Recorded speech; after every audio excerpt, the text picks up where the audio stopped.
Hello again, everybody. Welcome back to another edition of Sportsbook Confidential. My name's John Sullivan, and I'm coming to you live from the FingerLakes1.com studios in Seneca Falls, New York. And this little show here is to help you learn and grow as a sports bettor. And it's, as Mr. Rogers would say, it's a beautiful day in the neighborhood. It's October 1st. We can put our air conditioners away and enjoy this nice fall. It's perfect football weather, and we're going to have a interesting show for you today. Of course, we're going to talk football. We got college and pro. We're going to talk a little bit NASCAR. We've got a race at Talladega. And we're going to have a sportsbook lesson today on record keeping and why you should consider record keeping and how you should go about that and how it will benefit you in the future.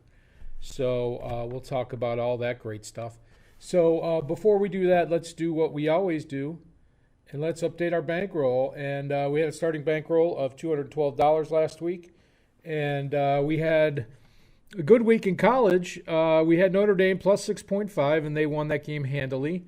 And like I said last week, the game was in Chicago. I felt like it would be more of a home game for Notre Dame. But they won by about 20 points. Plus $7 to the bankroll. Plus 0 means we did not beat the closing line of 6.5. And then we had Western Michigan minus 2.5 at home, and that was also they won by about 20 points. And also a win there, plus $6 to the bankroll, and plus 0 again because the closing line was 2.5. And then we had the Steelers minus 3, and that was a loss, and the Steelers looked awful, and they got thumped by the Bengals. And we did not beat the closing line of 3.5, so it's minus 1 to the bankroll. Then we had the Raiders over 44 against the Dolphins, and that game actually went to overtime. I think it was 31-28 was the final, but it did go over before overtime. That was a pretty easy win for us, plus $7, and plus 1 because the closing line was 45.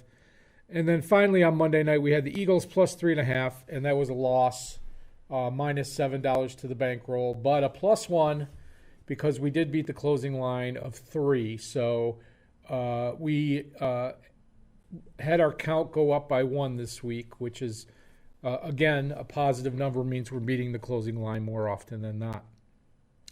So if you do the math, that's plus $6 overall, not a whole lot, but it is a positive week. 218 is the new bankroll, and the bet size remains $7 going forward. And our new count for the season is plus 4. So we've been doing we've averaged plus 1 a week.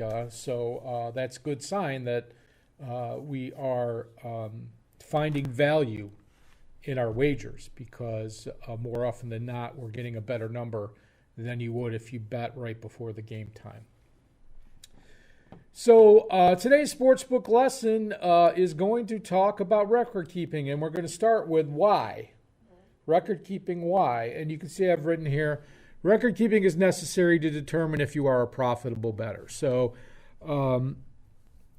you can, if you keep a tally, on a scratch on a piece of paper or a little notepad, up this much, down this much, and you're not writing down your bets and all that stuff. Well, technically you are record keeping, but if you are going at this with a profit motive, it's a must. But if you say, hey, well, what if I'm a recreational bettor and I don't care about profit? Well, even if you are just for fun bettor, keeping records can help you lose less. And it's a process it's part of the process that will help you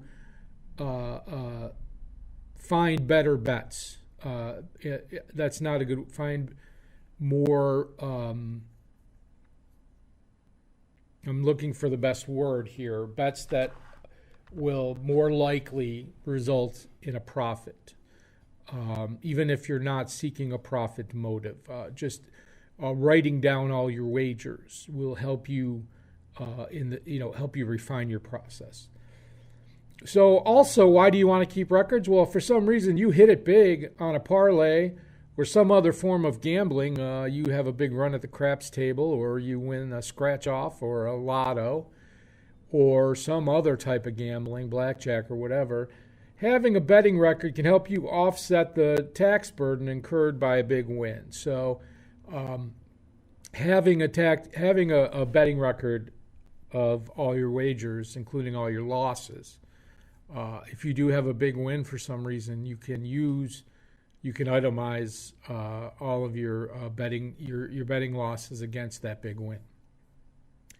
And of course, just writing down and recording your wagers will help you remember the wagers you probably shouldn't have made. And by I mean probably shouldn't have made, it doesn't mean it's a bet that lost bad. You can make a good bet that has a bad result. It's bets that you made either impulsively or I made a bet the first week of college football where I misread the line. I thought I was getting minus 6.5, and I said, oh, geez, I need to bet that right away. And it turns out it was minus 8.5. I should have worn my bifocals that day, obviously. But the point being, it will help you review and remember your process that you're going through and help you avoid making mistakes in the future. So I feel like record keeping is a good practice to have to help you improve your betting process. So now let's move on to the how and record keeping how and what should I record in my historical data. Now, I'm not saying you have to do all these things, but these are just off the top of my head. And there's probably others that I'm not thinking of here, but these are, I think, are important factors to record. Obviously the best way to do this is probably a spreadsheet.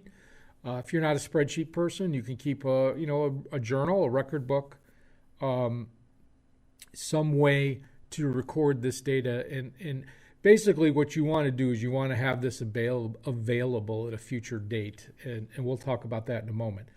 But let's start with the data that I think is important to record. And obviously the dates, the date of the wager, the date of the game or the event or the bet when it's decided.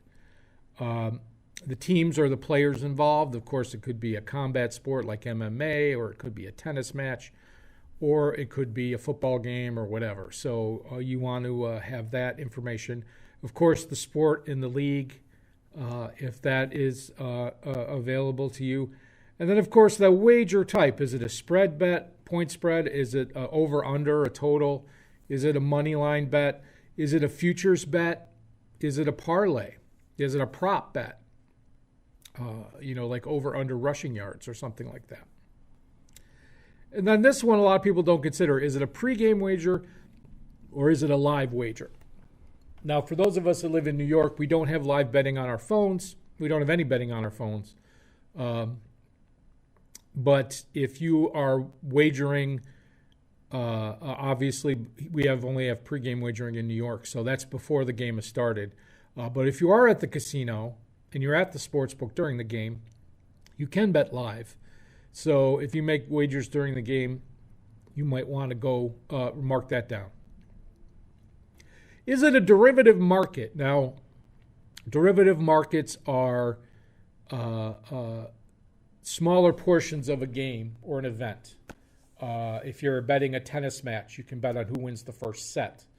If you're betting on a basketball game, you can bet on who wins the first quarter or the first half. Or you can bet on who's going to win the second half, and et cetera, et cetera. So if you do bet those types of bets, you want to mark those down. And of course, what are the odds that you got on your wager? And of course, I am a big believer in writing down the closing odds of the event, the closing line if you're doing a spread. This, you can look on certain score apps on your phone that you can look at an event that happened yesterday and it'll tell you what the closing line was. I would mark those down, and that way if you're beating the closing line. If you're betting, 2 days before an event or 3 days before an event, and you are beating the closing line or you're not beating the closing line, or if you're betting right before the event starts, are you beating the closing line? Probably not, because the market's much more efficient at that time. But the point is, you want to record that data. And then, of course, the payout or potential payout of the wager, what it would have paid, what it did pay. And, of course, the result of the wager. Did you win? Did you lose? Did you push? Did the event, sometimes the events are canceled due to weather or some type of event that causes the event to be postponed or pushed off. So usually if they're pushed off more than a day, the bets are usually considered no action. So that may be a possible outcome. So why do we bother with all of this? Why do we record all of this? Having this data available to you will be extremely helpful if you decide to take betting more seriously in the future. It is very likely that if you continue betting over a period of time, you will want to review this data at some point in your process. No matter how serious of a bettor you are, if you're just a recreational, just for fun bettor, you may want to say, hey, how often have I been doing this in college football? How often have I been betting against this? How have I done on the puck line in hockey? How well have I done on the over-unders in the NFL or in the NBA? You may want to review that data at some point. You may want to say, well, how did I do in 2016 or 20? I mean, I've kept records since 2013. So I can go back and see my NFL season from 2016 and say, hey, that was a good year, that was a bad year. For most people, you will have, obviously you have losing days, you have losing weeks, you have losing months, you'll have losing seasons. It happens. It goes both ways. I think the truest axiom of betting is at one point you will run better than you ever thought possible, and at one point you will run worse than you ever thought possible. If you do it long enough, you'll experience both ends of that. But the point being, you may do well for a while and then start to do poorly, and you might want to go back and review what you were doing when you did well, and vice versa. And then this way you will have that data that you can access. If you decide, or if there becomes a tool that can process this data for you, you will want to have it so you can input it into a app or some type of software, and it will tell you, where you are doing well, where you are doing poorly, what you might need to improve or change. It's very useful, and I just wanted to show you this. I went to the dollar store and bought me one of these pencil boxes, and I use that to keep. I've got all my 2021 tickets. This is just one handful of about two for the year at the local sportsbook. And, you never know when that stuff is going to come in handy. I save all the winners and the losers. In the beginning, I used to separate them in different folders.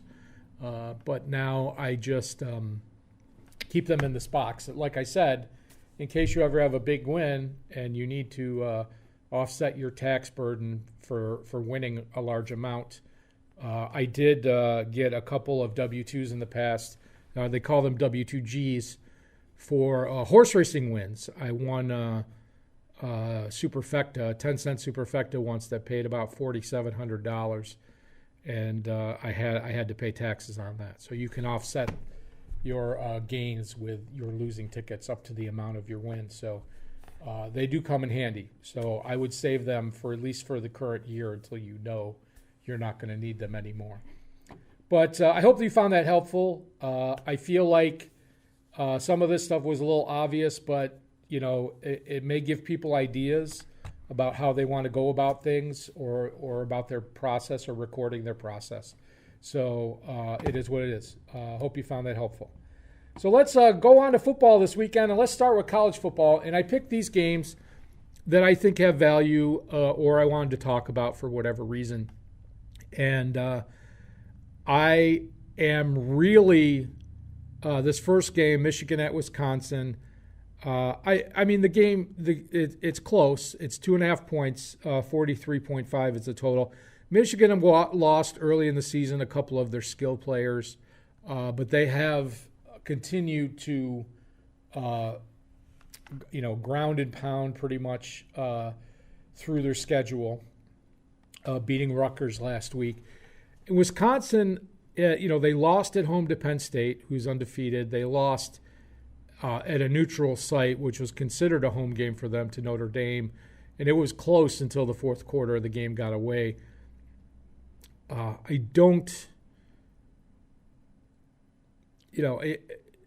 a pick'em game to me at best. I feel like the line should kind of be going the other way. A lot of people are on Wisconsin. They think they're the better team. I feel like Wisconsin struggles in close games. And this is an issue for them. And I really like Michigan. I would like them better getting 3. But at 2.5, I like them on the money line at plus 105. No opinion on the total either way. Pittsburgh at Georgia Tech, plus 357.5. The one thing that Pittsburgh has proven is that they do not have a defense. On the other hand, Georgia Tech, they played Clemson very close. They have shown signs of being a very competitive team. I like them at home at plus 3. I feel like the higher the score goes, the more it kind of favors Pittsburgh.